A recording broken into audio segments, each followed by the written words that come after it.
How did you deal with your school bully who used to pick on you?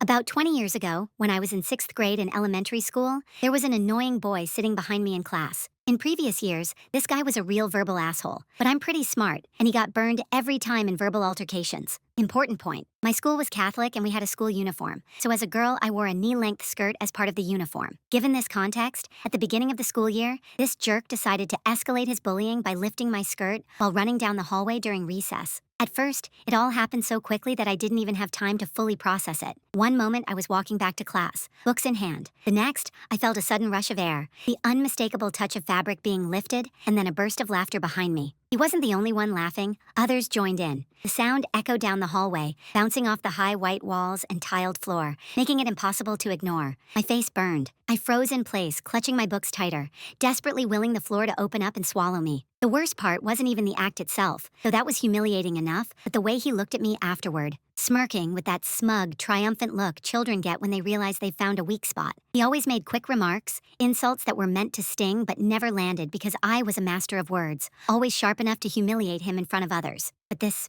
was different. This was physical, public, and much harder to laugh off. I did what I thought was right. I told the teacher about it. The teacher, clearly uncomfortable, said she'd pass the matter on to the principal. The principal, a nun with a perpetually tired expression, called her mother. The boy sat there, swinging his legs, looking at the floor with an innocent expression that infuriated me. And his mother, she smiled tightly, said that it won't happen again, and that boys will be boys. For a moment, I believed him. I thought maybe the awkwardness of being caught and the fact that adults were involved would stop him. But of course, I was wrong. The next day, it happened again. Not exactly the same, but in spirit. Another jerk, another burst of laughter. Only this time, he was bolder, shouting after me, "Don't be so tense." As if the problem was me. Every time this happened, my stomach twisted. I felt watched, vulnerable, as if I couldn't walk down the hallway without straining. My confidence, once unshakable, began to crumble. I went to my parents. I remember sitting at the kitchen table, fiddling with the hem of my uniform, quietly explaining what he was doing. Mom looked upset, worried, but my dad's jaw clenched in a way I'll never forget. He didn't raise his voice. He didn't slam his fist on the table. But there was a simmering, controlled anger within him,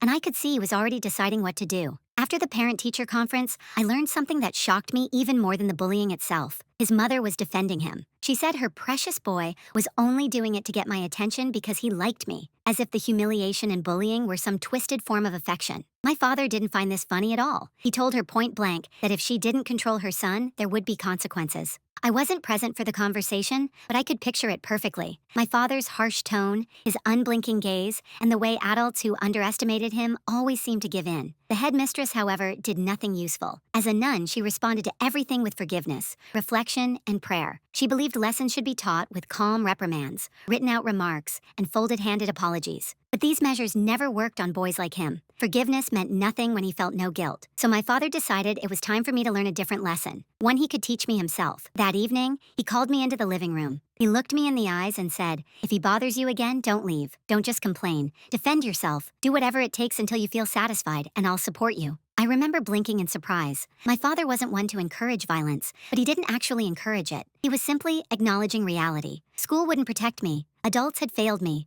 and so he wanted to make sure I could protect myself. He showed me how to punch properly, curl my fingers, tuck my thumb. He made me practice on a pillow until my hands ached. He showed me where to punch if I needed someone to retreat quickly. The nose, the stomach, the groin. He showed me how to twist my wrist if I was grabbed, how to shift my weight to break free. His voice was calm, serious, but there was a hint of steel in it. That night, for the first time, I felt like I had some kind of power. The fear didn't disappear, but it dulled, replaced by a smoldering determination. If that boy tried to humiliate me again, I wouldn't just stand there. I would fight back. The cafeteria smelled of hot fries and disinfectant. The room was filled with the familiar hum of voices and the clatter of trays. I remember thinking it was just another day. Lunch, a few friends, maybe a dreaded math assignment. Nothing special, just the usual rhythm of school life. And then the same thing happened. He came up behind me, as he always did when he wanted a reaction. Cunningly, as if he were playing a game whose rules only he knew. I felt the tug before I even registered it. His hand, in one swift motion, ripped the hem of my skirt off. A burst of laughter rang out, instantly, disgustingly loud. The other children looked up, some giggling, some simply staring. It was as if everyone's gaze had slipped from their plates and fallen on me like heat. This time, it wasn't a hallway, not a one-on-one lunchroom. It was a cafeteria. Bright fluorescent lights, rows of benches,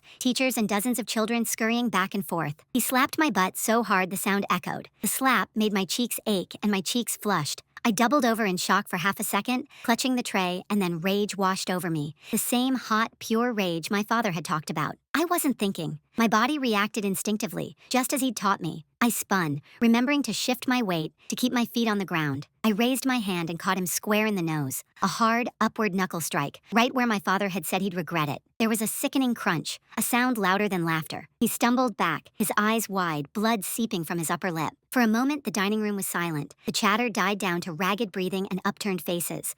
And then I jumped. I didn't want to be dramatic. I wanted to get this over with. I lunged at him, fist after fist, adrenaline turning my muscles to iron. It was as if all the humiliations, the jokes whispered in the hallways, all the times I'd kept quiet to keep my cool, had coalesced into a series of blows. He fell to the floor. My arms were tired. My legs kept working. I kicked. I don't remember counting, but I remember the relief. I remember the people around us parting, the slow rift in space as the teachers burst into the room. The gym teacher grabbed me. His hands were like a vice, and it was as if I'd been wrenched from sleep. I was gasping for breath, my heart pounding in my throat, my cheeks burning, my palms burning. He sat on the linoleum, clutching his nose, covered in blood. I experienced 1,000 emotions at once. Rage, a sense of vindication, the horror of what would happen next. After the chaos, a special silence descends like a breath held before an oncoming wave. The teachers had done their jobs. Someone called the office, someone called an ambulance, someone else cut through the crowd. The principal, a nun, arrived, strangely pale but impassive. Her lips were pressed together as she said, "Everyone, return to class." No one moved. My father once told me that adults have rules. They will worry about the rules before the injustice you face. That truth landed with a thud.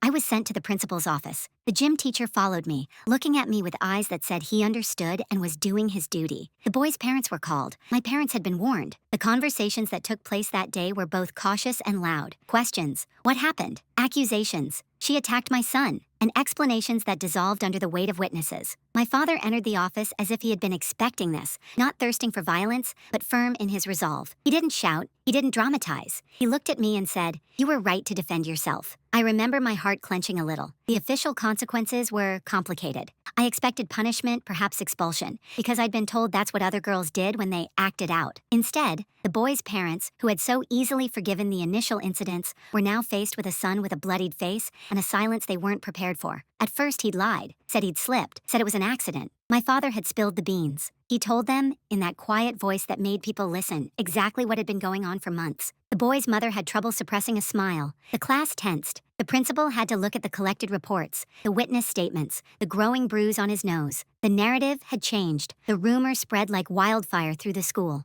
Some of the children who had been laughing that day turned away when they saw the damage. Others whispered and distanced themselves further and further from the boy who had become the center of attention for entirely inappropriate reasons. He, in turn, avoided my gaze for the rest of the semester. The boys who had joined in the ridicule were victims of a different kind of social awkwardness, one that had taught them not to be cruel for fun. At home, my parents dealt with the aftermath the same way adults do when trying to keep their children from becoming embittered. My mother made me tea and folded laundry as if nothing had happened. The same small domestic actions that glued together the mundane moments. My father sat with me on the porch, the beer long empty at his feet, and said something I didn't realize I needed. "You did what you had to do."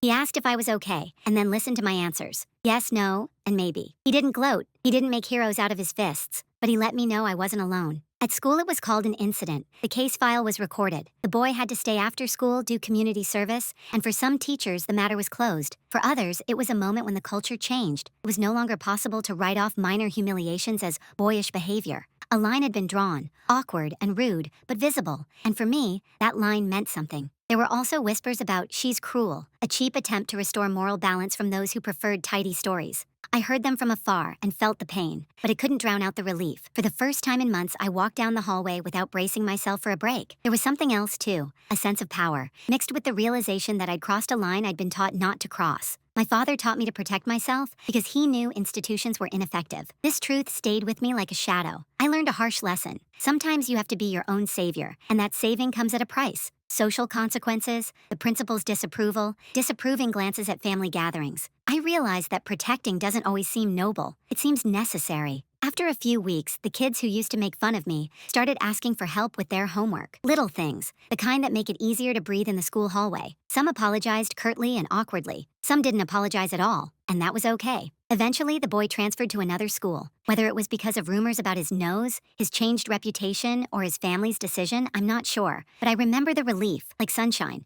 on my face the first morning he wasn't in class. Looking back, years later, I realized that the cafeteria fight was a turning point in my life. It was ugly, unclean. I'm not proud of the violence itself. I regret the blow, the pain it caused, but I don't regret the moment when I pulled myself together and refused to be humiliated again. That incident taught me the complex intersection of self-defense and institutional failure, how adults talk about forgiveness while sometimes defending the wrong people, and the power of a parent who teaches you to stand up for yourself. But most importantly, it taught me to understand thresholds. How long a person can endure shame before breaking, and how, sometimes, that breaking is what finally makes others pay attention to me. I became tougher, but not angrier. Yes, I retained my sharp words, but I also learned to keep an eye on other children whose skirts might ride up in quiet hallways, whose embarrassment might be ignored by a teacher or mother who would think it was a joke. And now, when I see younger children, I find myself watching the hallways a little more carefully. I suppose it's a legacy, an unwillingness to take petty cruelties for granted, and a willingness to teach others how to stand. Life never returned to normal after that day in the cafeteria. In some ways, it got better.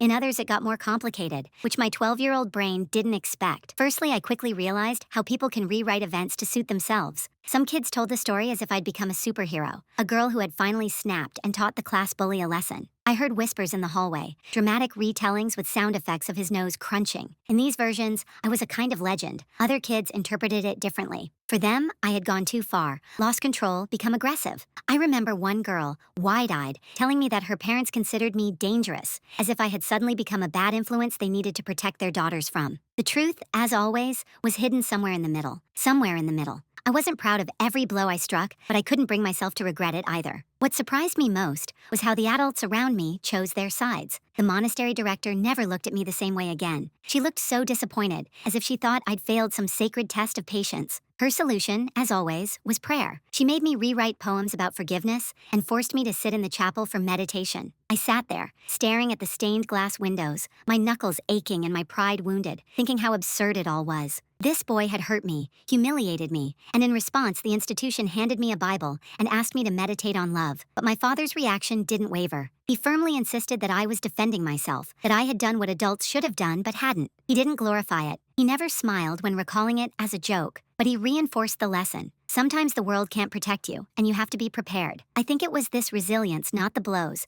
that helped me feel strong later. At home, the relationship between my sister and me changed. She looked at me differently, with a mixture of admiration and fear. One evening, she quietly asked if I would teach her what my father had taught me. We rehearsed in our bedroom, giggling and playfully hitting pillows. I didn't realize it then, but I was passing on the same defiance my father had given me, the feeling that we are not powerless, no matter how many people reject us. As for the boy, he became a ghost. His presence in the classroom faded. He slouched in his chair, his gaze lowered to his desk, speaking barely above a whisper. If I even turned my head slightly, he turned pale. Some of the kids teased him mercilessly, chanting about how some girl had beaten him up. The thought struck me as odd. I hadn't intended to humiliate him publicly. I just wanted him to stop. But that was exactly what he wanted, and watching it happen day after day, I learned something about cycles. He had bullied me. I had destroyed him, and now others were bullying him. I wondered if he had finally understood what it was, or if he had simply hated me even more. The parents feigned indignation for a moment, but it dissipated when the truth came out. The father, who had looked stunned in the principal's office upon learning of his son's behavior, seemed to withdraw into himself afterward. The permissive mother, the one who justified everything by saying boys will be boys, or he just likes her, became quieter in public. I saw her once at the market, and she avoided looking my mother in the eye. Perhaps she was ashamed, perhaps simply embarrassed. Either way, their support waned. Soon after, they transferred him to another school. By the following year, he was gone. But that incident haunted me long after he'd left. In middle and high school, I had a certain reputation. Some tried to avoid contradicting me, others challenged me, trying to prove they weren't afraid. Teachers would look at me warily during arguments, as if I was about to jump over their desks. It was strange to be simultaneously admired and feared for the same reason. Looking back, I realized that this struggle gave me a kind of armor, but also a burden. It showed me my strength, yes, but it also left its mark on me. For years, I struggled with the balance. How to be assertive without being labeled aggressive, how to defend myself without losing control. At 15, 16, 17, I still felt a rush of adrenaline whenever someone disrespected me. Sometimes I lashed out too quickly, believing that every insult required a response. Sometimes I swallowed it all, afraid of being seen as that mean girl again. It wasn't until college, when I told this story to a close friend, that I finally rethought it. She looked at me wide-eyed and said, "You weren't just defending yourself. You were defending every girl who's ever had her skirt lifted and been told to ignore it." That phrase stuck in my head. Maybe that's why I went so far, why I didn't just hit her. Because it wasn't just me. It was all the times girls were rejected, laughed at, brushed aside. Even now, 2 decades later, I remember that day. Not with pride, not with shame, but with a strange clarity. That boy showed me what happens when people think they can get away with cruelty. My father taught me what it means to fight back, and I myself understood what it means to live with the burden of both. By the time I reached high school, the incident in the cafeteria had become something of a school legend. New students heard it indirectly, as if retold, with added details, sometimes funny, sometimes bizarre. In some versions, I nearly broke his jaw and knocked out all his teeth. In others, I knocked him out with one blow, like an action movie hero. Every time someone asked me if it was true, I shrugged. Let them believe what they want. But the consequences were deeper than just rumors. Whenever a boy tried to make a joke at my expense or nudge me in the hallway, they almost always immediately added, "Hey, just don't hit me, okay?" It sounded like a joke, but behind it lurked a real fear. I could see them testing my reaction. Would I smile or flare up again? It created a strange feeling. I was respected, not for who I was, but for my ability to break a nose. Over the years, this feeling developed into an involuntary wall building. I felt that if I showed weakness, someone would definitely try to take advantage of it. In my relationships with classmates, I always tried to maintain a balance, not allowing anyone to tease me or insult me. In an argument, I could instantly escalate, even if the argument was trivial. I didn't want to again find myself in the role of the victim, ignored as I had been before that blow. My father would remind me from time to time, strength isn't just about hitting. Strength is also about knowing when to stop. But when I was 12 or 13, those words sounded abstract. I only remembered how everything inside me flared up when he lifted my skirt in the dining room and slapped my bottom, and the feeling that I would never let anyone humiliate me again. Then came my first serious conversation with my mother. She said quietly as we sat in the kitchen drinking tea, "Do you understand that day you ended things not only for him, but for yourself as well? You proved you can protect yourself, but now you'll have to learn to live so that strength doesn't turn into rage." I nodded, but deep down, I felt that rage was the only language the world sometimes understood. At university, that trace resurfaced again. When some guy at a party decided that, since I'm silent, it's okay to grab me by the waist, I didn't yell or explain. I pushed him away so hard that he fell onto the couch and spilled beer all over himself. The room froze for a second. Someone laughed, someone whistled in surprise, and I felt that same "I am myself" again, but along with it, a familiar chill. I had once again become that girl who couldn't stop. Sometimes I felt like my life was divided into before and after that punch in the nose. Before, I was an ordinary girl who could complain to adults. After, I became someone people looked at with caution. And yet, no matter how it sounds, I don't regret it. Because that's when I learned that my voice isn't just words, that I'm responsible for myself. Now, 20 years later, I think, maybe that boy doesn't even remember all the details. Maybe for him it was just a shameful childhood episode that he tried to erase. But for me, it became the foundation. A terrible, harsh, but true foundation for who I became. Over time, I realized that you can't live forever through flashes of inspiration. I didn't want to be seen my whole life as that girl who broke the boy's nose. I needed to learn to transform this power into something else. Not destructive, but creative. In high school, I signed up for karate. At first, my coach complained that I was too explosive, that I had too much chaotic energy. I didn't listen to his instructions. I went on the attack, trying to give it my all until I was exhausted. But gradually, he began teaching me breathing, concentration, and inner silence. For the first time, I felt that strength isn't just about fists and sudden movements. Strength is the ability to freeze and wait for the right moment. And the more I practiced, the less I wanted to prove anything with a punch. I began to notice that people listened to me when I spoke calmly and firmly, and it was a new feeling, that my word finally carried more weight than my reaction. In my first year of university, we had a seminar where one guy tried to interrupt me and grinning said, "Oh, what do you have to say?" Previously, I would have flared up, maybe even raised my voice. But then I simply looked at him straight in the eye and said, "If you shut up, you'll find out." The room fell silent, and even the professor smiled slightly. It was my small, internal victory. Sometimes my thoughts still return to 6th grade. That day in the cafeteria, I saw a red veil before my eyes, and the world narrowed to a single feeling: humiliation and pain. But now, as an adult, I understood. It was then that I learned that no one has the right to take away my dignity. Over the years, this lesson became armor. At work, I could calmly defend my boundaries, even if my boss tried to bully me with his authority. In relationships, I didn't allow myself to be humiliated, even in small ways. And although sometimes I felt like I'd become too tough, I knew it wasn't toughness, it was self-respect. Sometimes my friends would ask, "Why are you so confident?" And I'd just smile, because deep down, I knew my calmness stemmed from that very day in the school cafeteria when a little girl first decided, "You can't do this to me." Many years passed. Sometimes I return to my hometown, passing by the old school where I once sat in class with that same boy. The building seemed smaller, the hallways narrower, and the cafeteria where I had seen the red mist now looked almost like a toy. But each time, that same feeling rose up inside me, a mixture of anger, resentment, and self-pride. I learned he'd moved on a long time ago, and rumor had it, had a rather mediocre end to his life. Not that I rejoiced in his failures. Rather, I realized his behavior, his jokes, and his mockery weren't about me. They were about him, about the emptiness, about not knowing how to express himself in any other way. I once thought I was the victim, but as I grew older, I realized he was the victim, a hostage to his own rudeness, and a mother who justified everything. On the contrary, I learned a lesson from this story that has served me well throughout my life. I no longer needed to fight to prove my worth. I no longer needed to scream to be heard. I knew that if someone tried to humiliate me, I could calmly, firmly, and confidently put an end to it. And perhaps most importantly, I forgave myself for that rage. Yes, I beat him so hard that I frightened myself. Yes, I was ashamed for losing control. But now I understood. At that moment, I couldn't do otherwise. It was the cry of my soul, which finally refused to remain silent. Now, when I look at my life, my work, my friends, my family, I see that it was that girl in the school uniform who taught me to stand up for myself. She showed me that boundaries aren't something others give us. They're something we set for ourselves. And if today they ask me, how did you deal with your school bully? I will answer, I once broke his nose, but the real victory was that I overcame my own fear.